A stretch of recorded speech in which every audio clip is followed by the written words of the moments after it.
Welcome to the Arnie Ball Show. I'm your host, Jim Orr, and with me this week we got Coach Arnie Ball, and we're going to be talking a little bit about volleyball for 1992 and 93. Coach, before we get started, don't want to interrupt your reading here, but first of all, I want to congratulate you on a fine season. You and your team has made my job a great deal easier this year. I want to thank you for that, but certainly I, on behalf of the athletic staff and certainly the volleyball fans of Fort Wayne, want to thank you for the great year and memories that you've been able to give us. Well, thanks, Jim.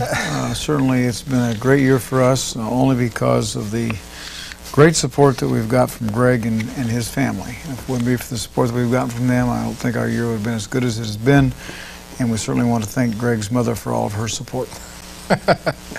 The season certainly had more highs than lows, and with all the print that we've had and so forth the last couple of days, I think just about every question that I had intended to ask was already asked of you and has appeared in print, and everybody's read and digested and ingested that and so forth. So I am going to take just a different tack, and let's look forward to next year.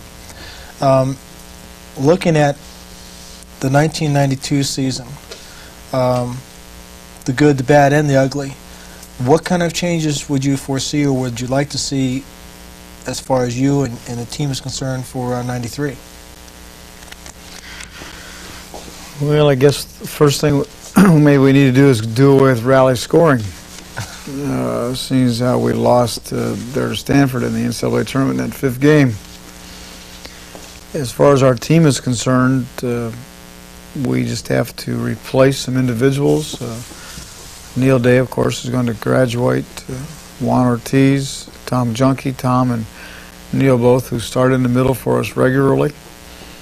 Mike Steiner, who has really been an inspiration coming in off the bench. So we got to look for some individuals that can come into the program and replace those people. And Neil and Tom both were a lot of offense for us in the middle. I think Tom and Loy are our leading blockers on the team. So there's a major void for us to have to replace. And we've got to try and find some individuals that can do that. We will get into the type of bodies and so forth that you're going to be looking for as far as recruiting in just a few seconds. What about organization as far as practice and things like that? I know that you've commented on many occasions, especially after this weekend, that you didn't feel like this season you had enough time to devote to your team and so forth. What kind of changes could we make? Would you like to make? I know, epitome-wise and the best case scenario-wise, you'd like to have nothing but the volleyball team to worry about. But realities being what they are, what kind of changes can we look for as far as the organization is concerned? Well, I think I and Denny and Mark have got to sit down here in the next month and a half and take a look at what we did this year and what we've done in the past years, and see what we need to do from an organizational standpoint, from a training standpoint, from the time that we're taking a look at the time that we're allowed to put in by the NCAA into training and practice, and really evaluate what we did this year in order to look at 92, 93 to determine what we need to do to be better. We got so close, but yet so far this year, and obviously we'd like to get a little closer. And I believe that we're going to have to be more organized in the weight room. We have to be more organized in our physical training. We have to be better at the technical parts of the game. We know we can compete. All of us have that innate quality about us that we all like to compete and be winners. But we don't necessarily want to train over time in order to get better at the little things, the technical parts of the game, no matter what game we play, in order to reach the higher levels of play. So I think we have to go back through and evaluate all that as a staff and decide how much more time we're going to demand out of these kids on an organized fashion in order to be stronger and quicker and jump higher and do the things we need to do to get over that last hurdle. Bottom line, Coach, the difference between the West Coast teams is they still continue to dominate the game, and the Midwest and East. What's the difference? Is it just time in the gym, or the quality of competition day in and day out? Where's the line? Well, I think it's a combination of 2 or 3 of those things. I don't believe it's more time in the gym, because they don't put any more time in the gym than what we do. They may put a little more time in the weight room than what we do, but they don't put any more time in the gym than we do. But the experience factor of ball handling, both on defense and serve reception and serving, those 3 things in particular, I believe are the difference. They always have been the difference. And I think we're narrowing that gap because there's some opportunities for our kids today here in the Midwest to play on the beach in the summers, to play in other kinds of opportunities in the summers and in the early parts of the school year. So there's some opportunities for our players to train year-round in a formal but yet informal environment, which makes you handle the ball better. You watch the California teams play, and if you watch this play Stanford, Stanford just served the ball really well. And they had 2 kids that passed the ball really well. And when you have those 2 things that you're doing well, your team will be successful. Of course, they play a little better backcourt defense than us too, and that goes back to the beach game. And as I said before, there are a lot of opportunities for our players now to do those things as well. And what people don't realize is out west, you think about the kids playing beach volleyball, and they do play a lot. But the primarily time that they play is really during the summer. I mean, they may play a little bit in the fall when they're in school. They go down to the beach every once in a while, and play. But it's not that real intense or organized situation like they have in the summer. So from that perspective, we have the same opportunities here because it's just as warm here in the summer as it is there in the summer. And now that we've either built sand courts or we go up to the lakes and use the sand in the dunes and those kinds of places, I think our kids have those same kind of opportunities. Now we have to get them to do those kind of things. Back in the Ice Age, when we first started getting involved in this sport, and I think basically you and I got involved in the sport almost at the same time as far as coaching is concerned. It used to be that there was no transference between the beach game and the hard court game. We didn't want the kids to mix the two. That's a misnomer, that's a misconception now as far as the training techniques is concerned. Well, I think there's a little bit of difficulty in that if you jump once you get indoors, and let's say it's the middle of October, and then you have to go back outdoors and get in the sand for a couple weekends, then you try and come back indoors. The games are significantly different. The skills are the same, but the way you play the game is significantly different. And I don't think you want that kind of scenario to take place. But certainly the beach game itself, in the downtime, let's say, of the collegiate game or the high school game or the international game for that matter, the beach game adds a great deal to the technical skills of the players. And anything you can do to add to the technical skills of the players is good. The beach game, is it the pace, the strength training that helps with the kids in their preparation for the fall and obviously the competitive season? Well, the beach game is a slower game because of the sand. Mm-hmm. But it's more of a powerful game because of the energy that it takes to jump and move in the sand. So it develops the strength both in the lower body and the upper body to play at a fairly high level if you're going to be successful in the sand. You know what it's like to run in the sand. I mean, it wears you out. After I run 10 feet, I get tired. And if you play all day, and you jump all day, and you dive all day, and you do all those kinds of things, and there are only 2 of you doing that. So you touch a lot of balls, first of all. And second of all, you constantly are jumping and training in this resistance of the sand. Even though it's a slower game, I believe it's more of a ballistic type game, even though it's not quite as quick, because you have to have such power to be able to leap out of the sand and attack the ball.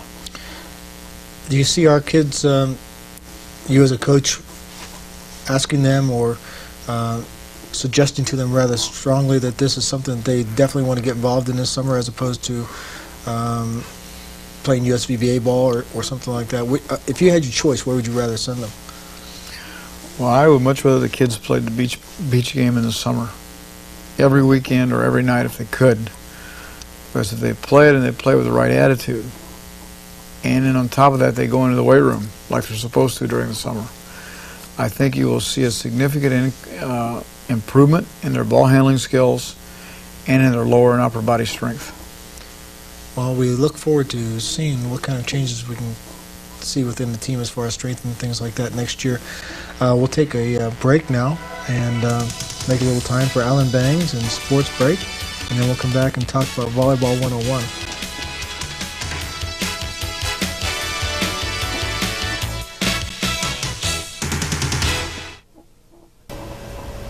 Here's an IPFW Sports Minute. I'm Alan Bangs. The IPFW men's volleyball season hit the ground with a thud this past weekend. In an emotional NCAA Final Four match last Friday in Muncie, the Volleydons fell to Stanford 11-15, 11-15, 15-11, 15-13, and 10-15. Friday's first-round tournament loss left the Dons tired, disappointed, and heartbroken. IPFW then became easy prey for the Nittany Lions of Penn State University in Saturday's consolation match. IPFW had defeated Penn State 3 times during the regular season before Saturday's loss. This year's opening round loss marks the second year in a row the Volleydons failed to make it to the championship match. Last year, the Volleydons lost to USC in opening round play before beating Penn State for 3rd place. Despite the tournament losses this weekend, the Volleydons can proudly look back on a successful season. They earned their second Midwest Intercollegiate Volleyball Association tournament championship in a row after posting a 27-7 regular season record. Arnie Ball was named MIVA Coach of the Year, and Arnie's son Loy, an IPFW setter, and IPFW outside hitter Raul Papaleo both made second-team All-American. Both Ball and Papaleo will be back next season. The Great Lakes Valley Conference announced their choices for men's and women's all-academic basketball teams last week. 3-time all-academic performers Kevin Schenk and Lisa Miller lead a list of 5 IPFW honorees. Michelle Conley, Ann Lucan, and Kim Recker join Schenk and Miller as representatives on the GLVC all-academic basketball team.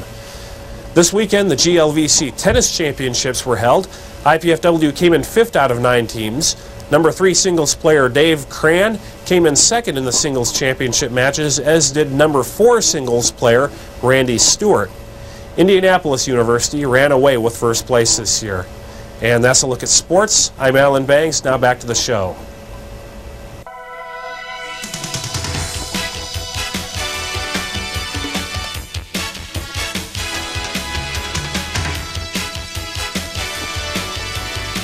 Welcome back to the Arnie Ball Show. We're going to lead off this segment with Volleyball 101. Again, in keeping with our change in philosophy today, we're going to change directions just a little bit. Instead of talking technique, we're going to be talking about recruiting. Let's divide this into 2 parts, Coach. First of all, as a coach, what do you like to receive from a prospective athlete, whether it be male or female? And then as an athlete, what are some of the major do's and don'ts that they should expect the NCAA to be watching as they get into the recruiting process? Well, first of all, and I'll sit back for about an hour and a half and just wait. Yeah, right. Well, we'll try and keep this short and sweet. All coaches are different in regards to what they like to see or what they like to receive from the students, especially prospective students. And usually, in our case, we get a formal letter from a student athlete, or if it's a case where we've actually gone and seen someone, maybe that won't take place. Certainly at that point in time, if we hear from the student athlete, and we're not allowed to talk to student athletes until after July 1 of their junior year of high school. Can't physically talk to them. We can send them questionnaires as long as it's not a recruiting questionnaire, or it's prefaced by a letter that says, you know, we're recruiting you, et cetera, et cetera. It's just that we want to find some information about you, and here it is. Here's the information or the instrument. Please fill it out and send it back to us. And that's fairly new within the NCAA. That's Last July year and a half. 1 July of their 1 junior year. of their junior year. So they have completed their junior year and going into their senior year. That's correct. Until you can actually verbally talk to them, face to face, or even on the phone, for that matter. Trying to get away from people recruiting kids at a real early age, Like 8th grade. kind of like the Damon Bailey syndrome. Actually, it really goes back to Damon Bailey. He's kind of instrumental in that legislation. But I like to get from kids transcripts right away, high school transcripts, so we begin to look and evaluate their academic potential. Certainly we need to get the SAT or the ACT scores, and today or now we have to get those directly from the testing agency. I can't get a copy from the kid or from the school. Apparently there's been some kind of tampering or whatever, but you have to get it directly from the testing agency. So those are the two academic pieces of material that are necessary in order for us to even begin to look at a student and decide whether or not we really want to pursue it. Of course, I have a questionnaire that I ask for them to send back and try and learn a little bit about them as a person, just not their volleyball prowess. And then in a lot of cases, we end up with looking at videotape. And most of the individuals who send me videotapes usually send me videotapes of skills, of them showing me how they perform the different skills. And they might show you how they jump or that kind of thing. I prefer not to get that kind of videotape. The only kind of videotape that I prefer is to see them play the game. And if I see them playing the game, then I can evaluate whether they can pass or they can serve or they can set. But even more particularly from my perspective, is I can see how they fit in with the team. I can see how they understand the game and whether or not they really understand or whether or not they're just someone who can jump real high but doesn't understand where to go when the ball's on the other side or how to block or just the philosophical parts of the game. So those are the kind of things that I like to get from kids. And of course, once we get that information and we determine that we are very interested in the student athlete, then we'll arrange a visit to the campus. Student athletes need to understand that they are allowed to make 5 official visits to different campuses. And by official visit, that means that some part of their visit has been paid for. Doesn't necessarily mean all of it's been paid for, just something. If a student athlete comes to our campus and I take them out and I give them, or I buy their lunch or their dinner, and that immediately becomes an official visit, or we paid for their housing while they're here. And they're allowed to have 5 of those in their career.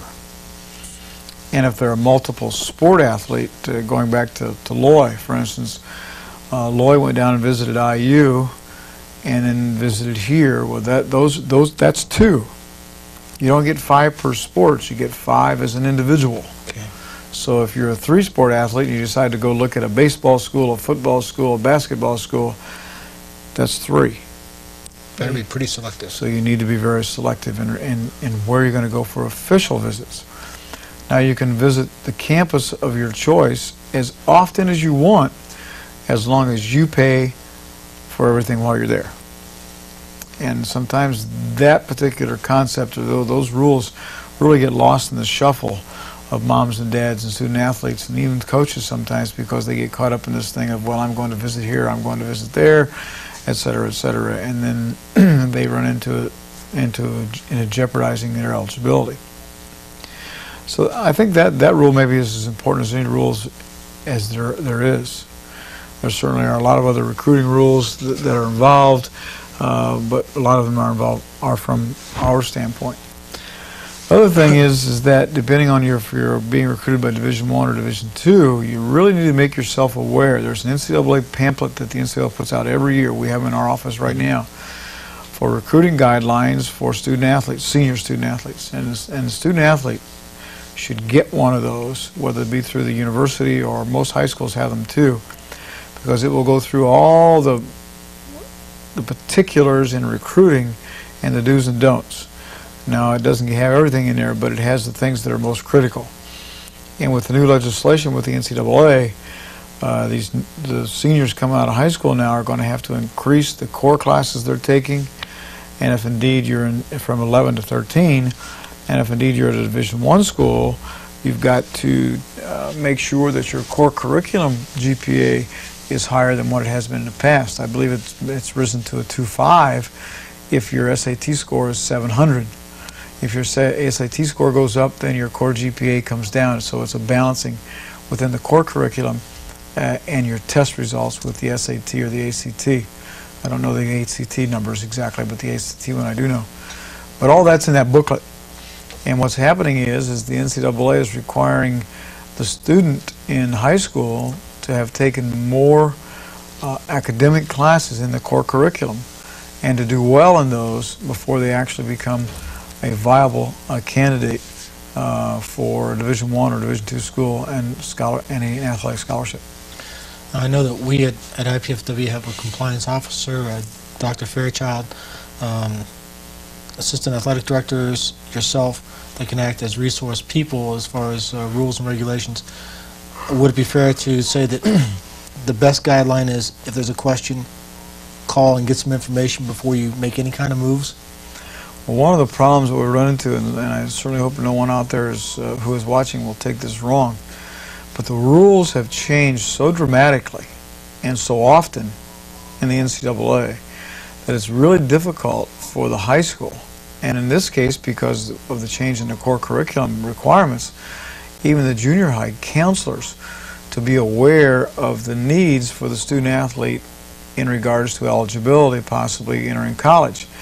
And so it's real important that the student athlete and the parents and the guidance counselor at the high schools and the junior highs be aware of these academic requirements that these kids are going to have if indeed they're going to be eligible to participate. So if indeed they have a question, they go ask their guidance counselor and they don't know the answer, or the guidance counselor is not sure, the parents aren't sure, they should get a hold of the university or at least maybe the coach of the individual of the high school and have them pursue so that indeed they hit the right answers. And we have found out in our experience, of course, that common sense doesn't really always make sense to the NCAA. So, yeah, certainly call or write if they need to, if they have some questions. Let's talk about recruiting IPFW now. Obviously, we can't name names or anything like that as far as the type of player or who you're looking at and things like this. Specific needs. Where do we go first? What kind of players we're looking for? What do you want to replace? We talked about the middles. Obviously, that's going to be a primary concern for us. Where else are we looking? What else are we looking for? We got our Puerto Rican connection. Are we going to expand our international appeal? What do you expect? We feel we have a need for 4 players, 2 outside hitters, 2 kids who can pass the ball and swing on the outside, 1 middle and a backup setter. So those are our goals going into recruiting, and I've probably talked to 40 or 50 kids already. We've not signed anybody, and we've not really made an offer to sign anybody at this point. With the exposure that we got this last weekend already, this week I've gotten a couple phone calls and a couple letters from individuals who are interested in being part of our program. At the present time, we have no one identified in Puerto Rico. We have a young man identified the following year, but no one identified for now. We have some kids who we are talking to from outside of the country. We have some kids who we're talking to from each coast as well as Canada. Once again, we just have to get a list put together and redefine the list so that it fits our needs, and we feel our needs are 2 swings, a middle, and a backup setter. It is amazing to me to see how far and how fast we have grown here at IPFW and the success, whereas when we first came here we were talking about recruiting kids off the street, and now we're getting kids coming to us from Europe and Asia and Puerto Rico and Canada and the West Coast. I mean, if you'd have told me 3 or 4 years ago that we'd have had an opportunity to recruit some West Coast kids into Fort Wayne, first of all, we'd probably had you checked out for sanity, but it is amazing to me how fast that's gone. Certainly the success of the program has a lot to do with that. And do you see anything other than just the fact that we've been to the Final Four that kids are starting to hang their hats on? Is there another factor that, I can't play full-time on the West Coast, so I'm going to go to the Midwest? Any kind of information like that we're dealing with? Or? Not too much, Jim. I think what's happening is that there are so many young men out there playing right now because of the expansion and the growth of volleyball in the high schools and the junior programs, that we're hearing from a lot of individuals, because there are so small of numbers of places to go and play on varsity teams. You know, there's some really good club teams out there right now. Michigan State's a real good club team. A couple of teams in California are real good club teams. Graceland, I understand, which is not a club team in any high school, but also was really a good team. But there are just not enough places for kids to go. And so I think we're hearing from a lot of those kids because they're just looking for a place to hang their hat. And certainly the fact that they've read about us being in the NCAA, we have consistently been mentioned in Volleyball Monthly and that kind of thing, having been ranked in the top 10 all year in the poll. The exposure now that we have with Loy and Raul being named to the second team All-American teams, all of that has combined in the interest that we've seen in the young men who are interested in coming to school here. Well, we eagerly anticipate, I know it's strange to say, so quickly after the 92 season, 93, and the excitement I'm sure that will follow you again this next year. Again, thank you for all the wonderful times this year, and thank the team for us, because it has been a very enjoyable spring this year watching you and your gentlemen play. Again, thank you very much for all your help, and look forward to doing this again next year. Well, thank you, Jim. I certainly look forward to it. Hopefully the fans will continue to support us like they have in the past. And my just hat is off to Greg's mother, because I think she's done a great job of raising him. Thanks a lot. Thank you, Jim.